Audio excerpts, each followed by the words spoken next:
The emergency session of the Galactic Enforcement Council had been convened at 0400 hours, which meant someone, somewhere, had royally screwed up.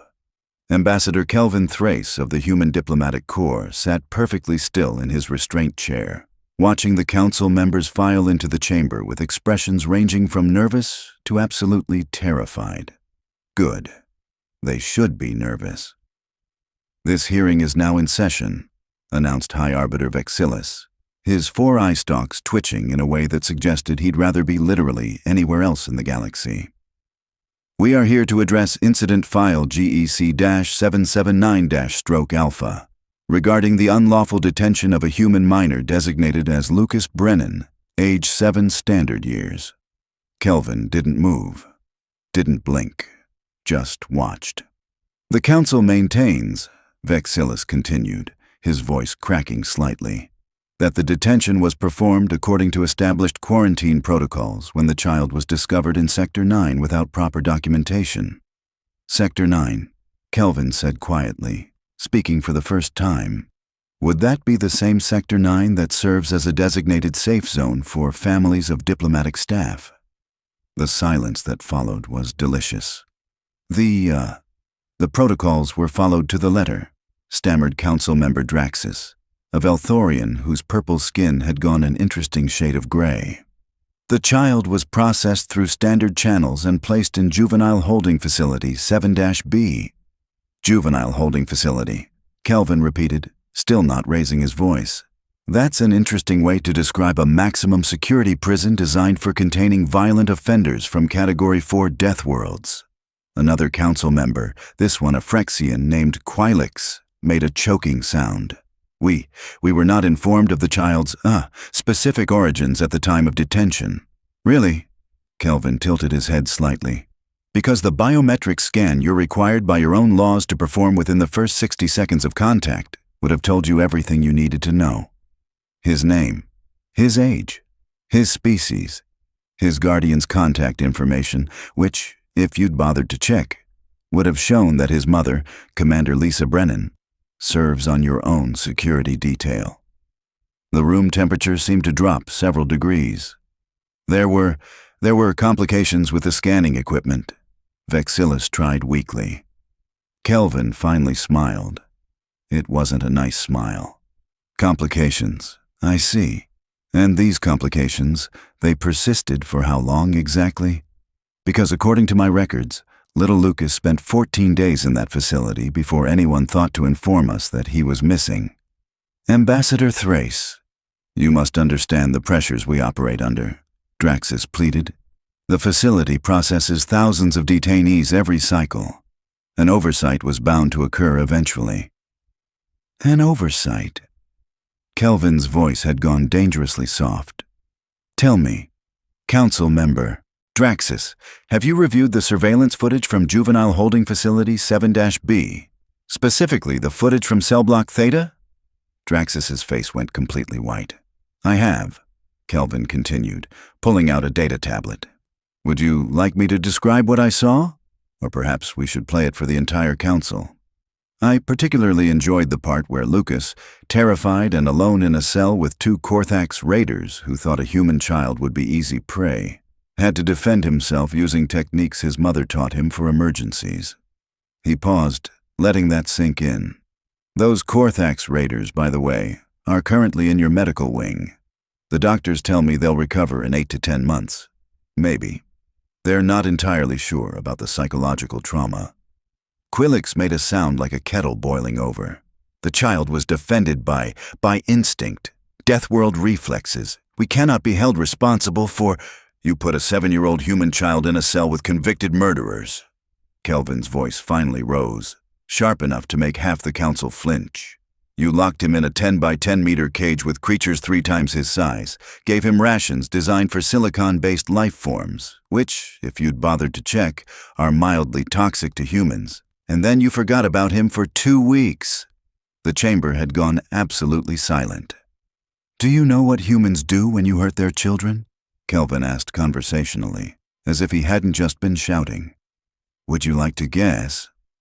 "Ambassador, please." Vexillus raised one quivering eye stalk.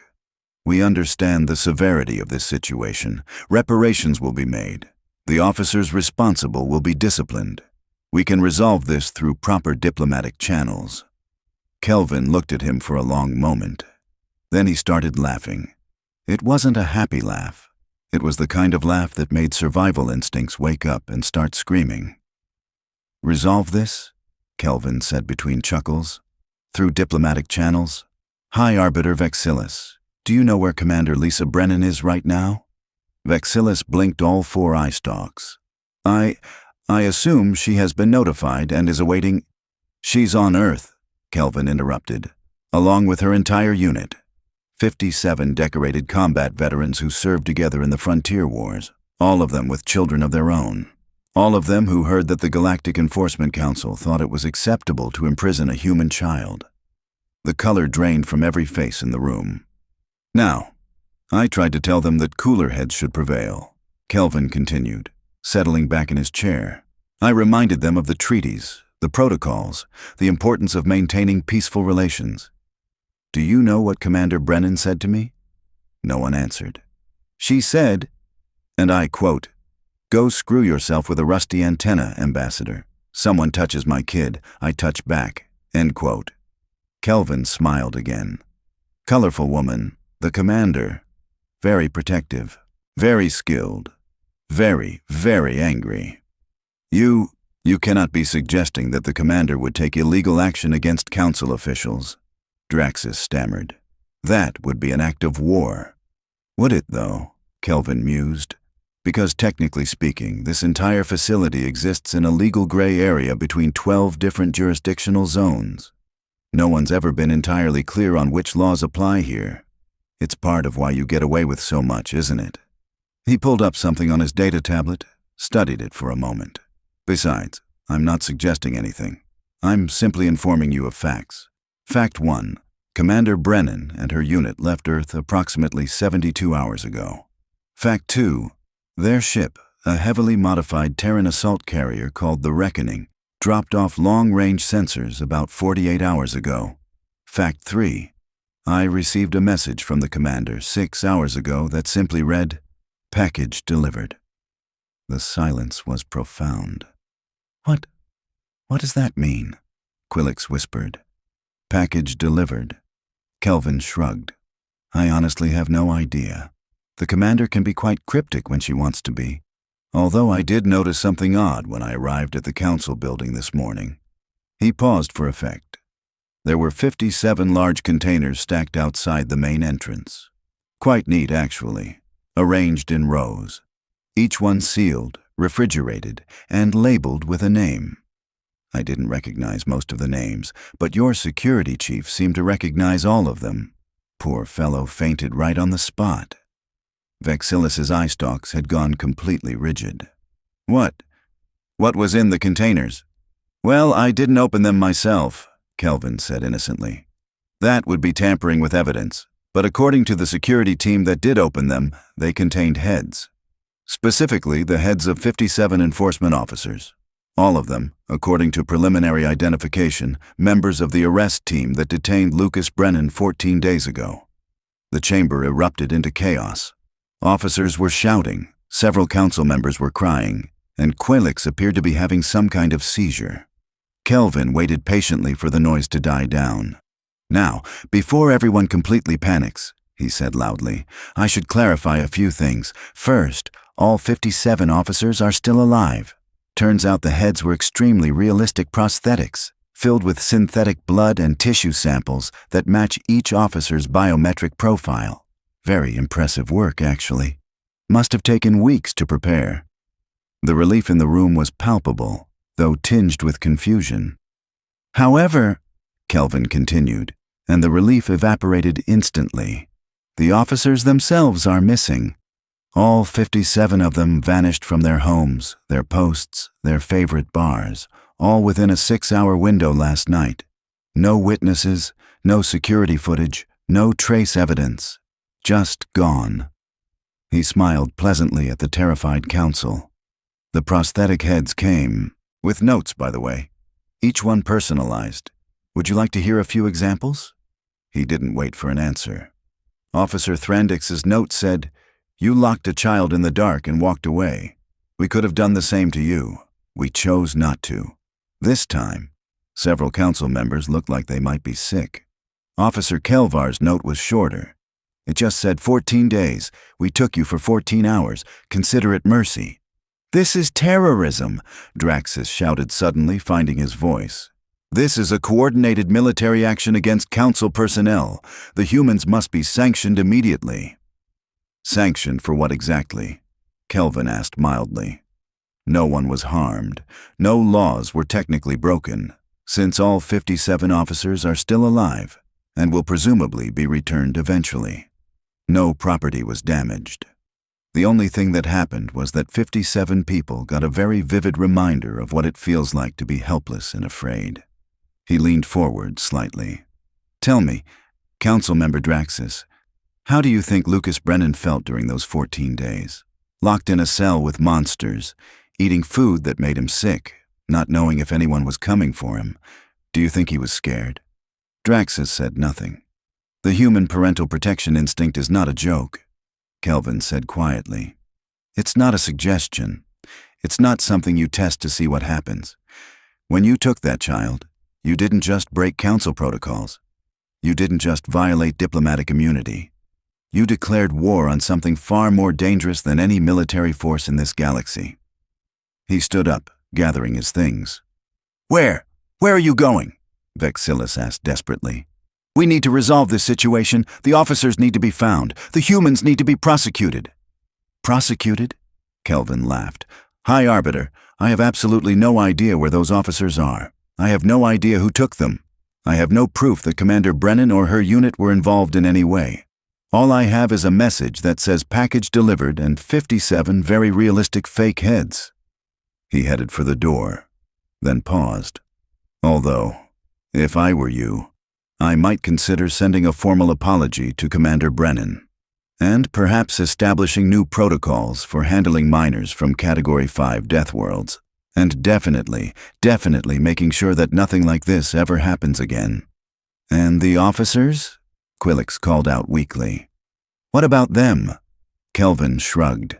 "I imagine they'll turn up eventually, probably scared, definitely humbled, but alive. Because that's the difference between you and us. You locked a child away and forgot about him. They took your people and made sure you'd never forget." He walked out, leaving the council in panicked disarray. His communicator buzzed the moment he reached his transport. Commander Brennan's voice came through, cheerful and bright. "Hey, Ambassador, everything go okay with the council?" "Your subtle diplomatic approach worked perfectly, Commander," Kelvin replied dryly. 57 prosthetic heads. "Really? Hey, you said get their attention. I got their attention." She paused. "Also, Lucas is home safe. He's been checked by medical. Physically, he's fine. Emotionally, well, we're working on it." Kelvin's expression softened. "How is he really?" "Nightmares. Doesn't want to be alone. Flinches at loud noises." Lisa's voice had gone hard. "He's 7, Kelvin. 7 years old, and those bastards put him in a cage like an animal." "I know. The fake heads were me being nice," Lisa said flatly. "The real ones would have been easier." "I know that too." Kelvin sighed. "The council is terrified. They think you're going to kill those officers." "Kill them? Please, that would be mercy." Lisa laughed, but there was no humor in it. "No, they're currently enjoying the hospitality of Training Facility 17. That's the sim station we use for teaching recruits what it's like to be in hostile captivity. Sensory deprivation, random loud noises, isolation cells, the works. We programmed it for 14 days, 1 day for each day Lucas suffered. They're on day 2. Jesus Christ, Lisa.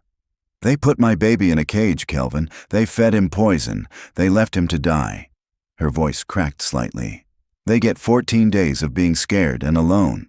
Then they get to go home and think real hard about whether that was fair." Kelvin was quiet for a moment. "The council wants to prosecute you. Let them try. I dare them." Lisa's voice had regained its steel. We didn't kill anyone. We didn't permanently harm anyone. We just gave them a taste of their own medicine. And if they want to press charges, well, I've got some very good lawyers who would love to question the council about their child detention policies in open court. You know this is going to have consequences. I'm counting on it, Lisa said. I want every species in this galaxy to understand something very clearly. You can insult us, you can mock us, you can call us Deathworlders and savages and everything else you want. But you touch our children? She paused, and when she spoke again, her voice was absolutely glacial. You touch our children, and we'll show you exactly why you should be afraid of Deathworlders. The line went dead. Kelvin sat in his transport, looking out at the sprawling council complex. Somewhere in that massive building, dozens of officials were probably still screaming at each other, trying to figure out how to handle this situation. He didn't envy them, because Lisa Brennan and her unit hadn't just sent a message with those 57 prosthetic heads. They'd sent a promise, a guarantee, a declaration that the rules had changed. Humanity had been polite up until now, accommodating, patient, but patience only stretched so far, especially where children were concerned. And the galaxy was about to learn what happened when you finally pushed Earth's people too far. The Galactic Enforcement Council's emergency meeting had stretched into its 9th consecutive hour, and High Arbiter Vexillus looked like he'd aged a decade in that time. We have confirmation, announced Security Director Phallax, a four-armed Centaurian whose usual military bearing had been replaced by something resembling barely controlled panic. All 57 officers are in fact alive. We received their biosignatures approximately 30 minutes ago from an encrypted source. Where are they? Demanded Council Member Xynthia, a reptilian saurine whose scales had turned an anxious shade of orange. Can we extract them? Phallax's mandibles clicked nervously. That's, complicated. The biosignatures are coming from inside Training Facility 17. Training Facility 17. Draxus looked confused. But that's a human military installation. Surely they wouldn't be so bold as to hold council officers on their own secured base. Actually, interjected a new voice from the chamber entrance, Training Facility 17 is located in neutral space, specifically authorized for joint species combat readiness exercises under Treaty Section 42, Paragraph 9. Every head turned to see Captain Elena Vasquez standing in the doorway, flanked by two human Marines in full-dress uniform. Unlike Ambassador Thrace's diplomatic attire, Vasquez wore the black and silver of Earth's Special Operations Command, and she carried herself like someone who'd forgotten what fear felt like. Captain Vasquez, Vexillus's eye stalks drooped. I don't recall authorizing your presence at this hearing. You didn't, Elena said pleasantly, striding into the room without invitation. But since you're discussing an operation involving human military personnel and facilities, I figured someone should be here to provide accurate information. You know, prevent any unfortunate misunderstandings. She pulled out a chair, sat down, and propped her boots on the council table. Several members gasped at the disrespect. Training Facility 17, Elena continued, ignoring their reactions, is fully licensed, inspected annually by neutral parties, and operates under complete transparency protocols. Everything that happens there is recorded, documented, and available for review, which is fortunate, because it means you'll be able to see exactly what your officers are experiencing. This is outrageous, Quillix shrieked. You've kidnapped council personnel. Kidnapped? Elena raised an eyebrow. That's a strong word. I prefer recruited, or perhaps voluntarily enrolled, considering each officer received a formal invitation explaining the program and agreeing to participate. They were taken from their homes in the middle of the night. Well, yes, Elena admitted. The training schedule requires a certain element of surprise to be effective. Otherwise, participants might prepare themselves mentally, which defeats the purpose of realistic scenario immersion. Draxus slammed his appendage on the table. Stop. Playing word games. You're holding them against their will. Am I? Elena pulled out a datapad. Because according to the consent forms each officer signed, they agreed to participate in a 14-day intensive training program designed to improve understanding of hostile captivity situations. All perfectly legal. They signed under duress. Did they? Elena's smile was sharp. Prove it. Show me evidence of coercion. Show me threats. Show me anything other than 57 officers who suddenly decided they needed better perspective on what it's like to be detained without proper cause or care. The silence stretched. You forged their signatures, Vexilis said weakly. That would be illegal, Elena agreed. Good thing we didn't do that. Each signature was verified by biometric scan, processed through secure channels and time-stamped. Your own forensic teams can verify authenticity. In fact, please do. I insist. She leaned back in her chair, looking entirely too comfortable. Here's what's going to happen, she said conversationally. Those 57 officers are going to complete their 14-day training program. They're going to experience isolation, confusion, inadequate nutrition for their biological needs, and the constant fear that comes from being surrounded by potential threats they can't communicate with effectively. This is torture, Cynthia hissed. No, it's education, Elena corrected. Torture would be permanent harm, psychological breaking, deliberate cruelty. What they're experiencing is discomfort, stress, and fear. All temporary, all reversible, all designed to teach a very specific lesson about empathy and professional responsibility. She pulled up a holographic display showing a stark white room with a single figure huddled in the corner. This is Officer Thrandix, Elena narrated. He was the primary arresting officer who processed Lucas Brennan. According to his report, he completed the child's intake in approximately 4 minutes. Never bothered to verify the scan results showing Lucas was human and placed him directly in general population with violent offenders because, and I quote, the holding cells for juveniles were full. The hologram showed Thrandix flinching at a sudden loud noise from the hallway. Officer Thrandix has been in isolation for 48 hours now. He receives food appropriate for his biology every 8 hours. Slightly less than optimal nutrition, but not dangerously inadequate. He hears random noises from outside his cell, but has no way to know what they mean or if they represent threats. He's scared.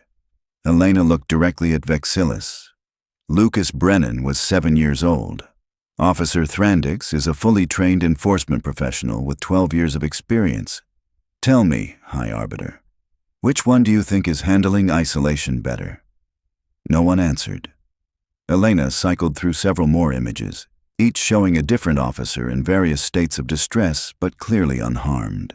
Officer Kelvar told investigators he didn't bother checking Lucas's dietary requirements because all species can survive on standard rations temporarily. Lucas spent 14 days eating food that made him vomit twice daily. He lost 9 pounds, which for a child his size represents dangerous malnutrition. She pulled up medical scans.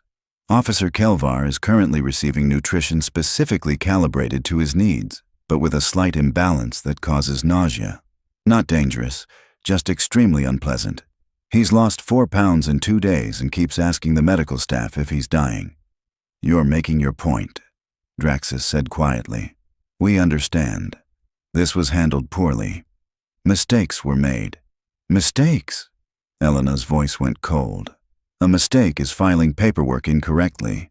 A mistake is scheduling conflicts. What happened to Lucas Brennan was criminal negligence at best and willful endangerment at worst. She stood up, the casual demeanor vanishing. That child spent 14 days thinking he'd been abandoned, thinking his mother didn't care enough to find him, thinking he'd done something wrong and was being punished. He's 7. He still believes monsters might be real. And you put him in a cage with actual monsters and walked away. The holographic display shifted to show Lucas Brennan's intake footage. A small human child, barely waist-high to the towering enforcement officers, being processed through the system like cargo. His face showed confusion, then fear, then the kind of numb acceptance that no child should ever have to learn. Watch this part carefully, Elena said, her voice tight. This is when Lucas asks Officer Thrandix to call his mom. Watch what happens. The footage showed young Lucas tugging on Thrandix's uniform sleeve, clearly speaking. Thrandix brushed him off without looking down, continued filling out forms on his datapad. Lucas asked 6 times, Elena narrated. 6 times he tried to explain who his mother was, where she worked, that there had been a mistake. 6 times he was ignored. The council chamber had gone completely silent. So yes, Elena continued, 57 officers are currently getting a very educational experience about what their negligence caused. And when they're released in 12 more days, they'll be given full psychological support, medical care, and time to recover, which is more consideration than they showed a 7-year-old child. What do you want? Vexilis asked, sounding exhausted. What will it take to end this? End this? Elena looked surprised. Hi, Arbiter, this has barely started. She pulled out another datapad and placed it on the table. This is a proposed amendment to Council enforcement protocols, specifically regarding the detention and treatment of minors from any species. It includes mandatory verification procedures, enhanced training for all personnel who interact with juveniles, and severe penalties for negligence. It also establishes an independent oversight committee with representatives from every member species. We cannot simply, Draxus began. You can and you will, Elena interrupted. Because every human parent in this galaxy, all 16 million of them, are watching this situation very carefully. And we've been very quiet up until now about our concerns regarding council procedures. But Lucas Brennan wasn't the first child to be mistreated by your enforcement system. He's just the first human child. She tapped the datapad. We've documented 47 other cases in the last 5 years. Different species, different circumstances, same pattern of negligence. Children detained without proper verification, juveniles placed in inappropriate facilities. Minors denied contact with guardians. None of them made the news because their parents didn't have the resources or connections to fight back. The council members looked genuinely shocked. We're offering you a choice, Elena said simply. Accept the reforms, implement the oversight, and commit to doing better. Or we'll take this public. Every case, every failure, every child you failed to protect, and we'll let the entire galaxy decide whether they want their children subject to your current standards of care. That's blackmail, Quilix whispered. That's accountability, Elena corrected. Something this council seems to have forgotten about. She gathered her things, preparing to leave.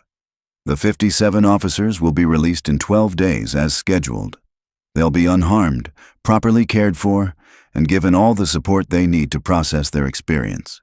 We'll even provide full documentation of their time in the facility to prove no abuse occurred. Elena paused at the door. Oh, and one more thing. Commander Brennan asked me to deliver a message. She said, and I quote, "My son is home safe. Your people will be too, but if anyone, anywhere, ever puts another child through what Lucas experienced, the next delivery won't be fake heads." End quote. She walked out, leaving the council in stunned silence. 3 hours later, Ambassador Kelvin Thrace received a priority communication from High Arbiter Vexilis. The council has reviewed Captain Vasquez's proposal, Vexilis said, sounding like each word physically pained him.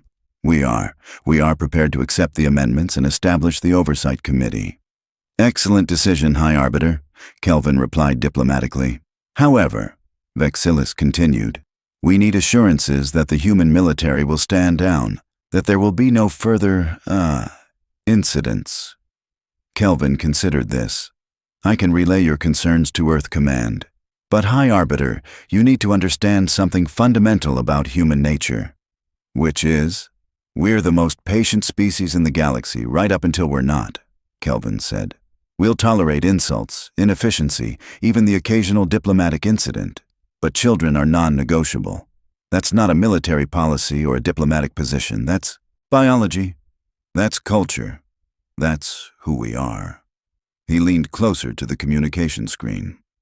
Every human parent would burn this entire council complex to the ground if they thought it would keep their children safe. Commander Brennan showed remarkable restraint by only terrifying your officers instead of actually harming them. The fake heads were theater, designed to make a point without crossing lines that can't be uncrossed. So there will be no further action? Vexillus asked hopefully. That depends entirely on you, Kelvin said. Implement the reforms, protect the children, treat every species young with the same care you'd want for your own. Do that, and humanity will be your strongest ally in making this galaxy safer for everyone. He smiled, but it didn't reach his eyes. But fail again, hurt another child through negligence or malice, and what happened with those 57 officers will look like a friendly warning. Because next time, it won't be Commander Brennan's unit delivering the message. It'll be every human parent in the galaxy, and we outnumber your enforcement personnel by approximately 3,000 to 1. The communication ended. Kelvin sat back, rubbing his temples. His datapad chimed with an incoming message from Lisa Brennan. Lucas just asked if the bad people learned their lesson. The message read. I told him yes. I told him that sometimes adults make mistakes, but good people try to fix them. Please tell me I didn't lie to my son, Kelvin. Kelvin smiled, a genuine one this time, and typed back. You didn't lie. The Council is implementing every reform we requested, and I have a feeling that enforcement training across the galaxy is about to get a lot more focused on proper treatment of juveniles. Lucas helped change things for every kid out there. He's a hero. The response came quickly. He just wants to be a kid again. I know. Give him time, give him love. And Lisa, for what it's worth, what you did was risky but necessary. Those 57 officers will never forget what they learned. Neither will the Council. Good, because if they do forget, next time I won't be so creative with my reminder. Kelvin laughed despite himself. Noted, Commander. Noted. 2 weeks later, Officer Thrandix was released from Training Facility 17, along with his 56 colleagues. They emerged thinner, shaken, but physically unharmed. Each was given comprehensive medical evaluations, psychological counseling, and 2 months paid leave to recover. Thrandix requested a meeting with Commander Brennan before returning to duty. They met in a neutral conference room, just the two of them. I wanted to apologize, Thrandix said quietly, his usual confidence completely absent. What I did to your son was inexcusable. I treated him like a problem to be filed away instead of a frightened child who needed help. Lisa studied him for a long moment. Do you understand now? Do you really get it? Yes. Thrandix's voice cracked. I spent 14 days experiencing a fraction of what Lucas went through, and it was the worst 2 weeks of my life. I can't imagine how terrifying it must have been for a child. He still has nightmares, Lisa said flatly. He checks every room before entering to make sure there are no Korthaks. He won't sleep without a light on. He's scared of uniforms now, even mine. I'm sorry, Thrandix whispered. If I could go back and— You can't, Lisa interrupted. But you can do better going forward. You can make sure no other child, human or otherwise, gets treated the way you treated my son. That's your apology. That's your penance. Be better. Thrandix nodded, then hesitated. May I give you something? He pulled out a small carved figure, a traditional Velthorian luck charm shaped like a guardian spirit. It's for Lucas. In my culture, these are given to children who have survived something difficult. It represents courage and resilience. I made it during my time in the facility. It helped me think about what really matters. Lisa took the charm, examining it carefully. It was actually quite beautiful. Detailed work that must have taken hours. I'll give it to him, she said finally. Whether he accepts it is up to him. I understand.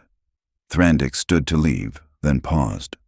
Commander, what you did, what your unit did, it was terrifying, but it was also necessary. I hope you know that not all Council enforcement officers supported what happened. Many of us have been pushing for reforms for years.